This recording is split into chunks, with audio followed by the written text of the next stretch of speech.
I clearly don't need the microphone to fill this room, but we may have people online, and we're certainly recording this occasion. The only sound that will be going out through the sound system, through either the microphone or our guest's headset, which you'll probably want to turn that on. Reckon I will. Yeah, there you go. Good. Now Green it's light? green light. Oh. Green means All right, great. Welcome to the Alembic. We are a center for consciousness culture, a vessel of transformation. This evening we are very fortunate to have a book event with Benjamin Forrest, Psychedelic and the Hero's Journey, partly rooted in his book, Trip of a Lifetime, which will be for sale this evening. So please support our author. I would be remiss if I didn't tell you about a special event that's also happening this Saturday from 1 to 5. It's a special event honoring Ralph Metzger. Various people who knew him in his life, something like 15 different people are going to be getting up and talking about him and his work and his journey in consciousness exploration. You can learn more about it on our website. That's berkeleyolympic.org, easy to find. And so we invite you to that. And if you're not on our mailing list, we also invite you to get on our mailing list to hear about all kinds of events like this. We have all kinds of things like this going on. So we'd love to let you know about it. So without further ado, let me hand you over to Benjamin Forrest. Wonderful. Thank you so much, Sam. So I am Benjamin Forrest, as he said. I don't have much of a plan for tonight because one of my favorite hobbies is improv.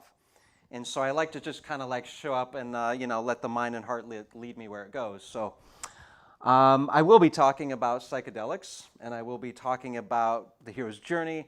But before I do that, I do actually have to talk about myself. I have a couple friends in the audience, and they know how much I hate talking about myself, but I have to go there anyway. So I grew up not far from here in the East Bay, so this feels like home to me. And then at the age of 20, I joined the military, and I served for 25 years. Started out enlisted, quickly became an officer, Iraq, Afghanistan, the halls of the Pentagon. And I am, I think, following the checklist of what it is to be a successful man. I raised 2 great kids, I get multiple master's degrees, I start my real estate business, like I am what a man is supposed to be. And then something happened. At the end of my career, as I think I'm about to go on to be a colonel, I have a mental collapse on active duty. Instead of going on to be the last rank before a general, I wound up getting a letter of reprimand and quietly retired from military service. So what happened? I broke. I'm sure Iraq and Afghanistan didn't help, but it was actually my father's death. It just made me, start questioning everything, and this depression overtook me and nothing helped. All the SSRIs did nothing for me. Therapy wasn't doing anything for me, and I didn't have any resources inside to deal with my emotions. Wasn't the way I was raised, and it wasn't the way I was molded by the military. And I got out, and life was kind of a mess. I had a great resume, I could get jobs, but I could never stick with them. And on Veterans Day of 2020, this will be 5 years ago almost, I walked into the emergency room of a VA psych ward and said, I want to die. And I spent 3 days in that psych ward, and they wound up releasing me with more pills that don't work and another, referral to a therapist. And it was the lowest point in my life, but like also this big epiphany that nobody's going to save me. Nobody. Not my wife, not my mom, not my best friend, not the therapist, not the pill. Like, I have to save myself. And I think that was this turning point in the hero's journey. I'm going to be my own fucking hero. So I get out of the hospital. On my drive home, I quit my job. I tell my wife that my health and happiness is more important than anything, and I devoted myself full time to healing Benjamin. And I wound up seeing a TED Talk, Can Magic Mushrooms Unlock Depression, by Dr. Rosalind Watts. I was very thrilled this last week. I corresponded with Dr. Rosalind Watts, and she has a copy of the book on the way to her, because she was that turning point for me. And when she talked about psychedelics in the cases of these men they were studying at Imperial College, in a lot of the cases, the depression just evaporated. It disappeared. And one of the words she used was root cause, that these SSRIs or Band-Aids but the psilocybin can potentially get us to root cause. It's like, okay, there we're going. I'm going all in with this stuff. So I found a retreat center. I took 5 grams of mushrooms, put on my blindfolds and the classical music playlist, and completely turned off the world and went into my inner landscape, went into my subconscious and allowed whatever needed to come out. And it was a nuclear explosion. Like it split time in my life. There was before and there was after. And after became this place of joy, this place of connection, this place where everything was allowed inside. Like I had been so locked up and unable to feel beforehand, like emotional constipation. And then the psychedelics were the emotional laxative, and whoosh, the heart was open. And once the heart was open, oh, there's joy. Like it was ridiculous. Like for months and months, I was just bursting with energy. There's one person in this room in particular who knew me before, during, and after this medicine journey and can attest, like that's how explosive it was. I was like a spring that had been held down for 25 years, and then it got released, and pew. So I guess the lesson then is don't do mushrooms, not even once. This is the old me in Kandahar, Afghanistan. I think that was pinning on Lieutenant Colonel while I was a commander. And in the corner is me meeting George W. Bush on the golf courses of Texas. The picture on the right, the one where I'm kind of pointing like this, that was the first picture taken of me after my psilocybin experience. And I think it's very fitting. Like, that is how I felt. That picture is how I felt. I took up improv comedy, so I perform in a troupe, dancing around on stage. I got a friend who's a photographer, and he wanted to do a photo shoot with me and get artsy. And so this, like, playful, creative, wild creature that had been stored somewhere inside of me was released through psilocybin. And I thought, well, there's no amount of money you could pay me to go back to the military-industrial complex. This is my life.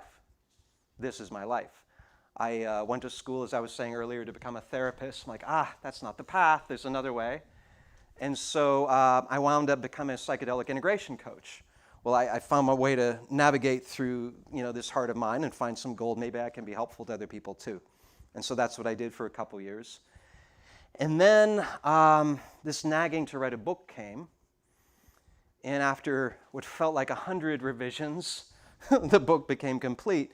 And what I tried to do in the book, and this is great because we're going to stop talking about me soon.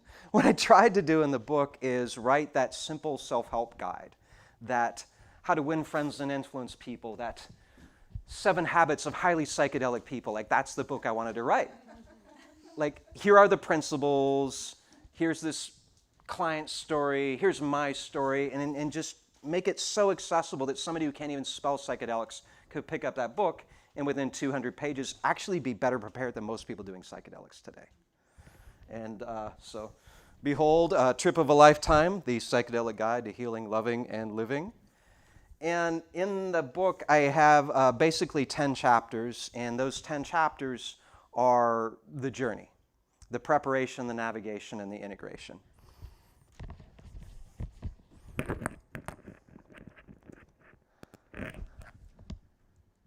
Oops. I used to be better at this when I was in the military. Okay, we're just going to stay here so I don't have to screw with that again. So working with myself and many, many different medicines, working with clients, this was kind of the in-order process that I was unfolding. And the very first one is be the hero. It was kind of like that moment in the psych ward getting released there. We're like, oh, I have to be my own fucking hero. Like, no, I need to draw in to myself and call upon these qualities of a hero. And you may not have them, right away, but you got to earn them if you're going to walk this path. And the first one I talk about is courage. There's a quote by Terence McKenna that I'll do as best I can. Nature loves courage. Dream the impossible dream, and the world will not grind you under, it will lift you up. This is what all the philosophers and all the shamans, the ones who really mattered, this is what they knew. Hurl yourself into the abyss, and discover that it's a feather bed. And I really love that quote, like nature loves courage. Like when you really fucking go out there like on a mission, like there is some magic that can unfold. And magic unfolded for me like that. Another one of the qualities of the hero that was essential is honesty. I don't think there's any goddamn way to heal if you cannot be honest with yourself. And there I quote the big book of Alcoholics Anonymous, Bill W., where he says he believes that anybody has the capacity to heal as long as they can be honest with themselves. If we cannot be honest about our darkness, about our shadow, about all those little ugly qualities, our sexual shame, whatever the fuck it might be, if we can't be honest about it, we're never going to heal. The only way out is through. And the next principle is proclaim your intention. If anybody here has done a psychedelic journey, you probably were asked by somebody, your therapist, your coach, your shaman, whatever, what is your intention? And I think that matters a lot. It's not an expectation. It's not, I want this, I need this. It's this general direction of the ship. There's a lot going on in our brain. We're not in control of it. But I do believe that we can sit in that captain's chair of the mind and say, that way. And so for me, coming out of the psych ward, healthy and happy. I'm going to be healthy and happy. I said that so much, one of my friends got annoyed. It's like, what is that, your mantra? I'm like, because I kept having to remind myself, this is what matters, happy and healthy, happy and healthy. And so when we approach psychedelics, you know, obviously we want to think about our intention, to forgive ourselves, to explore the roots of our addiction, whatever it might be, accept our mortality. So I give a lot of examples around like what intentions could be and how to craft them and how to really, sink into them. And the third principle I talk about, and these first three, by the way, are part of the preparation. Like before you're going into psychedelics, this is where you want to be spending your time. What is your intent and how are you going to approach a psychedelic journey? So healing connection is where I invite people to think about what's the right setting. Because unless you're somebody who really is safe and grounded in this space, you're going to be doing this with another person. That might be with a therapist. Maybe it's in a group. Personally, I do most of my most profound healing in group settings, in group ceremonies. I have a core wound of not belonging and loneliness and like, oh, healing around other people, that is so healing for me. And I think it's actually essential to healing. When you think about your deepest core wound, 99.9% of the time, that is about another person. It is about mom who didn't love me the way I needed to be loved, dad who couldn't express his emotions in a healthy way, getting bullied on the playground as a kid. Like all of the deepest wounds are actually all about other people. And so if that's where the wounds are, how do they heal? I think they need to heal in relationship to other people. And so I invite in that chapter folks to consider, you know, what does it mean to go heal in connection? Do I have to do this with one other person? Is doing it in a group setting the best? And who to do it with, too. Like, there is a dark side to the psychedelic world.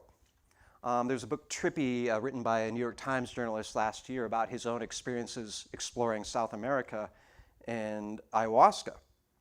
And ayahuasca profoundly impacted him, and it was so healing for him. But he didn't turn away from the darkness.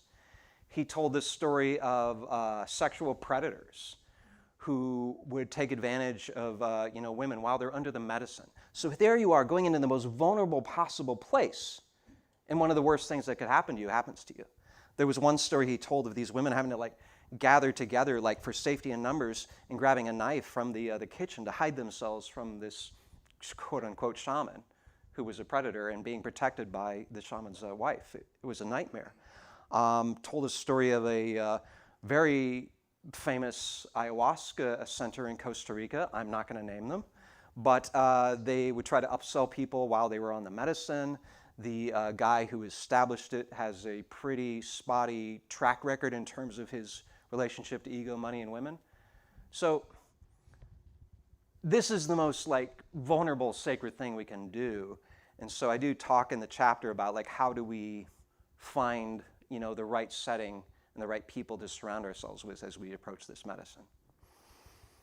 And so those first three, be the hero, claim your attention, heal and connection, I see that as the preparation piece. That's where you really kind of build the foundation of what you're about to go into. Like finding those heroic qualities inside of you. This is the direction of my journey, and these are the people I'm going to do it with. So there's our preparation. All right, so now it's time for the medicine. This is the navigation piece. And I don't get too specific on any particular medicine. I like this to be general. The introduction introduces 8 of the most popular medicines. But I do tell the story of psilocybin because that's the one that changed my life. At this point, I've taken pretty much everything, but the one that changed my life was psilocybin. And so for me, approaching that medicine, it was the hero's journey. This chapter outlines, the Joseph Campbell steps, right? The call to adventure and the meeting the mentor and entering the cave and like, oh, that's it. That's what we're doing in psychedelics. We're entering the cave. And this chapter includes my favorite quote, possibly of all time, Joseph Campbell, "In the cave you fear to enter is the treasure that you seek." And so when people approach me and talk about psychedelics, I hear over and over again, "I'm very curious about it, but I'm too scared. I don't want to lose control." Like, that's the point. The losing control is the point. And the being afraid is kind of the point too. If there's a cave that doesn't scare you, well, there's probably nothing in there. If there's a cave over there that terrifies you, okay, that's probably where your work is. And so over and over again, I've had to go into these caves inside my own heart and face that dragon in there. And those caves, like every time I think I've been in all of them, God damn it, a new one comes up. I really, really thought I'd been in all of them. And the last time I did ayahuasca, maybe 5 months ago, I was dealing with a relationship breakup and trying to sort out, like, why did that happen? Why did that happen? Like, oh shit, there's a cave I have to go into. And I went in there and I'm like, oh my God. It was insecurity. I had no reason to feel insecure in that relationship. She loved me with all her heart. She wanted to marry me and grow old with me, but God damn it. There was this insecurity inside me that didn't trust it, and it fucking killed my relationship. The love of my life, I lost her because of this fucking insecurity that I didn't even acknowledge existed. So when I talk about going into the caves, that's the kind of shit you got to go look at. Because it doesn't feel good to say, I'm insecure. I'm a military officer. I'm a warrior. I think of myself as such a confident person. But that doesn't mean that the little boy in there doesn't feel insecure and unattractive and like a loser, right? Oh God, he's still there. So how does that work going into that cave? Well, you've got to face it and you got to fucking feel it. Does it make it go away? Sometimes, yeah. Sometimes it kind of does. Like if I can go in there and take that shameful thing, bring it out into the light, like suddenly its power isn't quite what it was. Like it kind of like loses its momentum. It's like, if we're going to go with this cave metaphor and the dragon, it's kind of like you go in there thinking that the dragon like needs to be slayed with a sword. Actually, the dragon just needs a hug. And if I can go in there and hug that dragon, he kind of just leaves on his own accord. I don't know where he goes, but he doesn't seem to be guarding the treasure anymore. And so I can go take that treasure and I can carry it with me. And so if I can go in there and hug the dragon of insecurity, what's the treasure behind them? It is security. Like the acknowledgement of the insecurity creates security and it removes shame. I am not ashamed to stand up in front of you and say, I felt insecure. There is insecurity inside of me. Oh, wow. And if I can say that, well, fuck. I'm free. And then the second part where I talk about navigation is open your heart. I had a client, one of my earliest clients, and he said, I didn't feel love until the age of 48. That was the first time he did psychedelics. I had another woman, she was from Brazil, much younger, maybe 30, and she was talking about her first experience with ayahuasca and said, it opened my heart. Like how interesting that these people with different medicines, different backgrounds are actually using the same language, opening of the heart. And if I had to explain my experience in a few words, that's what I would say. Psychedelics opened my heart. And there's a few people in the audience who I met at a Bessel van der Kolk workshop at Esalen. And during the course of that week, he talked about psychedelics. And he said something that hit me so much. I wrote it down, and I approached him afterwards and said, I'm going to quote you on this. And it was after the description of all these different types of psychedelics and all the details of them, but they all lead to this same place, the opening of the heart.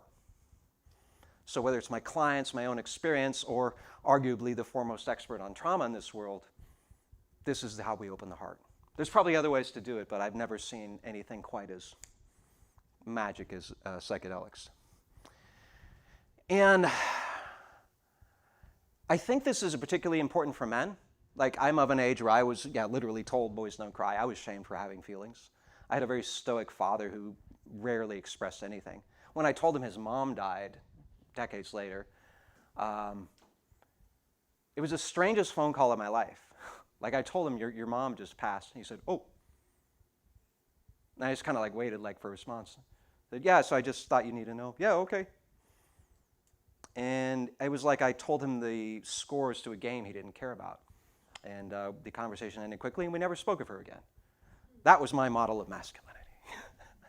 So when my dad died, it was a little different story. I kind of exploded. But I tell you, I'd rather explode than stuff it down like that. And I don't know.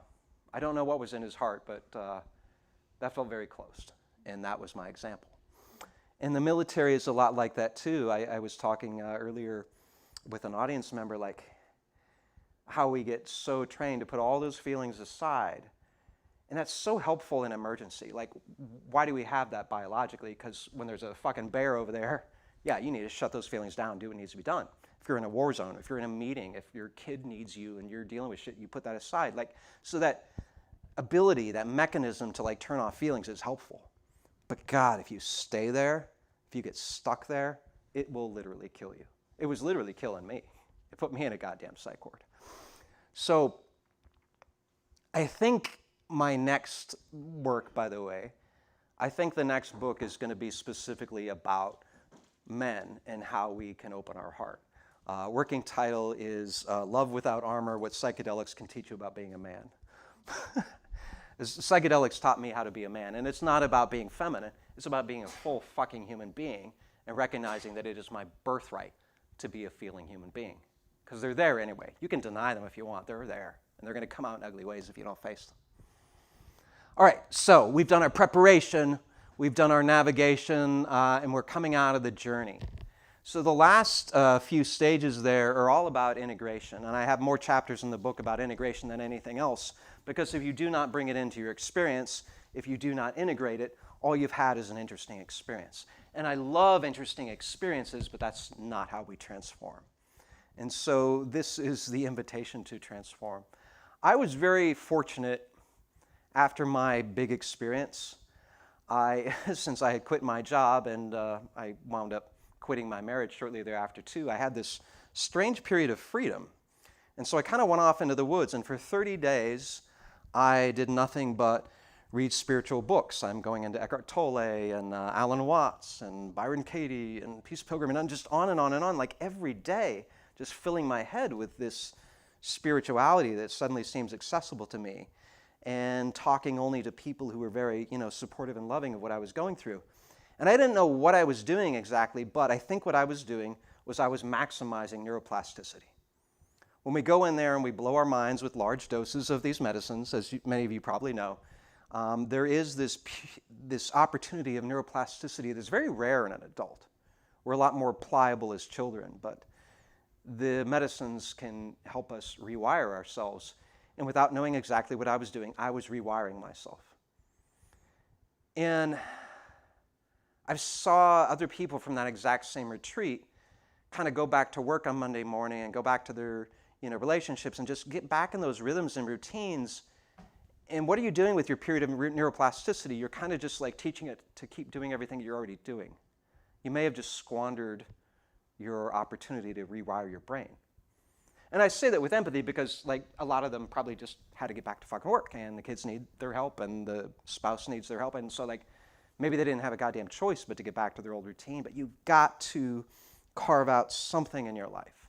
If it's an hour a day, if it's a few days after the ceremony, to really bring in the lessons of this medicine.